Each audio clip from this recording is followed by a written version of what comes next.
அடுத்தபடியாக திருமதி ஜெயந்த ஸ்ரீ பாலகிருஷ்ணன் அவர்களை பேச மறுபடியும் அடிப்படையாக வரக்கூடிய சந்தேகம் ஒன்றே ஒன்று தான். 10 மாதம் நொந்து பெத்த குழந்தை மேலே ஒரு தாயார் இவ்வளவு அன்பு பாராட்டுறாங்க. 10 மாதம் நொந்து பெத்த தன்னுடைய தாய் மேலே மகள் இவ்வளவு அன்பு பாராட்டுறாங்க. ஆனால் இது எந்த சம்மந்தமுமே இல்லை. யாரோ பெத்த மகன்கிட்ட ஒரு பெண் வந்து அன்பு பாராட்டுறா அப்படின்னு சொன்னால் அது கொஞ்சம் பெரிய விஷயம்தான். ஜெயகாந்தனுடைய அந்தரங்கம் புனிதமானது. நான் சொன்னேன் இல்லையா, சபையில் பல விஷயங்களை நம்மளால் பகிர்ந்துக்க முடியாது. அம்மா எவ்வளவு உயர்வு அப்படின்னு நம்ம எல்லார் முன்னாலேயும் சொல்லலாம்.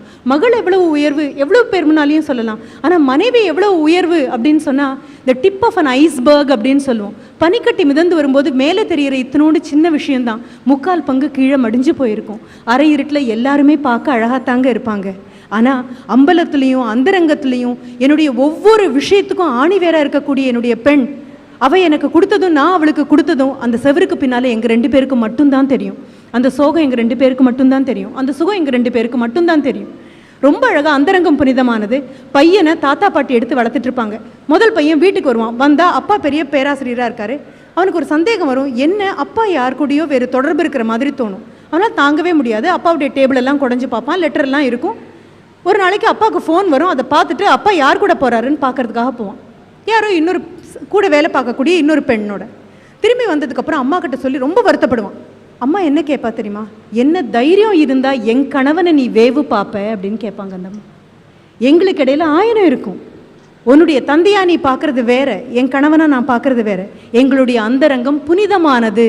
அதில் மகனுக்கு கூட அத்துமீறி உள்ளே நுழைய அவகாசம் கிடையாது. இப்போ நம்மளால ஏற்றுக்க முடியாது. 30 வருடங்களுக்கு முன்னாலேயே எழுதிட்டு போனது. லாசாராமாமிரதத்துடைய பார்க்கடல் அப்படின்னு ஒரு கதை. இந்த பார்க்கடலுடைய வினோதம் என்ன தெரியுமா, ஆலகால விஷமும் அங்கிருந்து தான் வரும், அமிழ்தமும் அங்கிருந்து தான் வரும். ஒரு கடிதம் மாதிரி அந்த கதை. ரொம்ப அழகாக அந்த வீட்டுக்கு கடைசியாக வந்திருக்கக்கூடிய மருமகள் எழுதுவா, கணவன் தலை தீபாவளிக்கு வரல, எங்கேயோ கேம்புக்கு போயிட்டான்.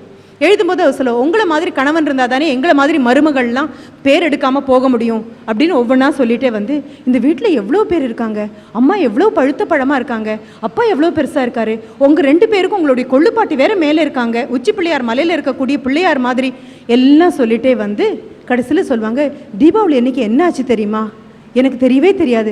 எப்படி தான் உங்கள் அம்மா இந்த சோகத்தை தாங்கிட்டு சுற்றி சுற்றி வராங்களோ. உங்களுடைய 2வது அண்ணா ஒரு 10 வருஷம் முன்னால் தீபாவளி அப்போது ஒரு வெடி விபத்தில் பட்டாசு கடையில் அப்படி தூள் தூளாக செதறி போய் செத்து போயிட்டாராமே. அப்போது உங்கள் 2வது அண்ணிக்கு வயத்தில் 3 மாதம் குழந்தையா இருந்துதான். இந்த தடவை தீபாவளி அப்போ என்னாச்சு தெரியுமா, திடீர்னு ஓன்னு ஒரே சத்தம். நாங்கள்லாம் அடிச்சு கட்டிட்டு ஓடி போய் பார்த்தா அன்னிக்கு வெறி பிடிச்சிருச்சு. எல்லாரும் சொல்கிறாங்க, அன்னைக்கு வெறி பிடிச்சிருக்கு, அன்னைக்கு வெறி பிடிச்சிருக்கு அப்படின்னு. அந்த 3 மாசமாக வயிற்றில் இருந்த குழந்தை இப்போ வளர்ந்து 10 வயசு பையனாக இருக்கான். அவனை பிடிச்சி அடின்னு அடித்து அந்த அம்மா சொல்கிறா, வயிற்றில் இருக்கும்போதே அப்பனை கொண்டு போயிட்ட அப்படின்னு அடிச்சுட்டு அந்த குழந்தை ஓடி வந்து பாட்டி காலை கட்டிக்கிறான். இந்த கடிதம் எழுதக்கூடிய அந்த பெண் சொல்கிறா, நான் பயந்து போயிட்டேன், நாங்கள்லாம் விடன்னு நடுங்கிட்டு நின்னோம். அம்மா ஓடி போய் 2வது அண்ணியை கட்டி பிடிச்சிட்டு கேட்டாங்க, என்னடி ஆச்சு உனக்கு, நல்ல நாள் இன்னைக்கு தான் பொழுது பார்த்தியா, இன்னைக்கு தான் உனக்கு வெறி பிடிக்குமா, என் பையனை விட்டு கொடுத்துட்டு நான் சுற்றி வரல, கவலையே இல்லாமல் நான் சுற்றி வரல அப்படின்னு கேட்டபோது அந்த அண்ணி நிமிந்து பார்த்து கேட்பாங்க, உங்களுக்கு பையன் போனதும் எனக்கு புருஷன் போனதும் ஒன்றாயிடுமா. அந்தரங்கம் ரொம்ப புனிதமானதுங்க. அம்பலத்தில் அதை நம்மளால் அலச முடியாது. 2000 வருடங்களுக்கு முன்னால் நம்ம நாட்டில் எழுதி வச்ச சங்க இலக்கியம் அப்படின்னு சொல்லி ரேவதி மேடம் தொடங்கும் போதே சொன்னாங்க, ஓடக்கூடிய தண்ணீரை இங்கே தான் பார்க்க முடியுது, அதனுடைய அழகை இங்கே தான் ரசிக்க முடியுது அப்படின்னு. யோசிச்சு பாருங்கள், இந்த மண்ணுக்கும் தண்ணீருக்கும் எப்பவுமே சொந்தம் உண்டு.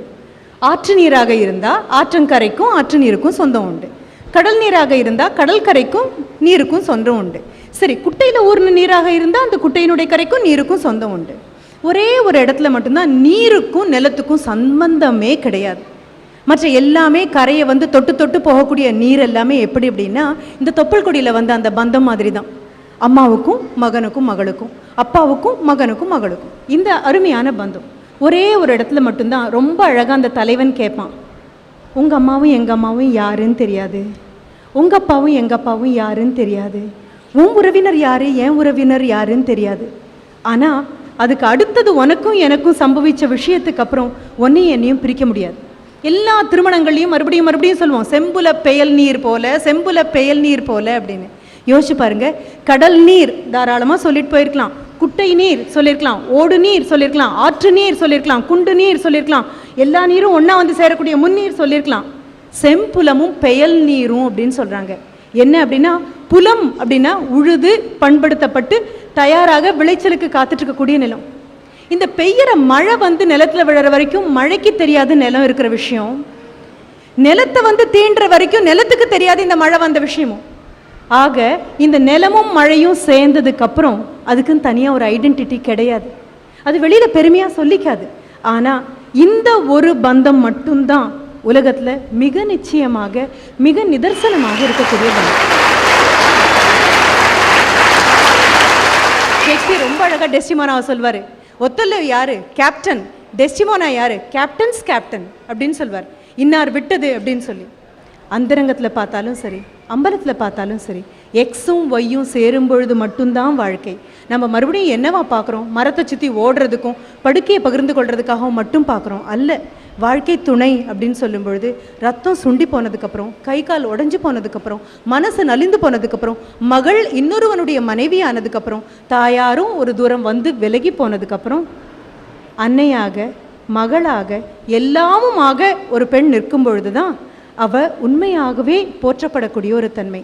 பப்ளிக்காக அம்பலத்தில் அதை நம்ம ஏற்றுக்கொள்ளாக்கிட்டா கூட அந்தரங்கத்தில் நம்ம எல்லாருக்குமே தெரியும், ஒரு ஆணோடு துணை நிற்கக்கூடிய இந்த பெண் தான் எப்பொழுதும் போற்றப்படுவாள், போற்றப்பட்டு கொண்டிருக்கிறாள்.